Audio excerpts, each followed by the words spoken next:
চাচা আপনাদের রাস্তার অবস্থা কেন এরকম? রাস্তার অবস্থা বলতে গেলে এই যে আমাদের দেশের নেতারা আছে শুধু খাবো আর খাবো, খাবো ছাড়া এরা কিছু বোঝে না। বোঝে না বলতে গেলে এই দেখেন সেদিন আমার 25 লিটার দুধ পড়ে গেল, তাতে 110 ফ্যাট।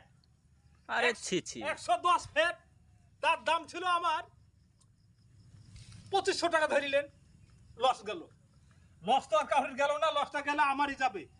তো ওই লসটা তোলার জন্য দেখেন এখন এই রাস্তায় ধান লাগাবো। এই রাস্তা আমি রাস্তাকে আপনি কন্ট্যাক্ট নিলেন নাকি? কন্ট্রাক্ট বলতে গেলে এ বছর ধান আমার ওই 25 লিটার দুধের দাম তো তুলতে হবে। তো আমি মুখ্যমন্ত্রীকে বলেছি যে রাস্তায় ধান লাগে এই 2500 টাকা আমি তুলে নিব।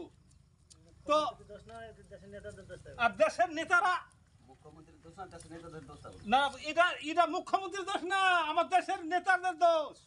দেখতেছেন না আমি তার জন্য এই যে আমার এটা কোন গ্রাম?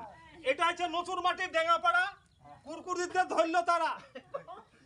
নতুন মাটির ডেঙ্গাপাড়া, কুরকুরিতে ধরলো তারা। এখন এই দেখেন এই 25 লিটার দুধের দাম কিভাবে উঠবে সেই চিন্তায় আমি আছি। রাস্তায় তো গাড়ি ঘোড়া বন্ধ হয়ে যাবে। বন্ধ হোক, বন্ধ হলে কোনো যায় আসে না। বন্ধ হলে সবারই হবে, আমার ধান কটা হইলে হবে। যদি 25 মণ ধান হয় বছর খেয়ে ফোড়াবে না।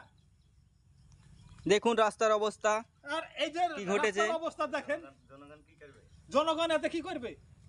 আরে জনগণ তাই দুটো মুড়ি ছিটি দিলে ওই মুড়ি খেয়ে সন্তুষ্ট হইলো, আর নেতাদের পকেট মোটা হইলো। হ্যাঁ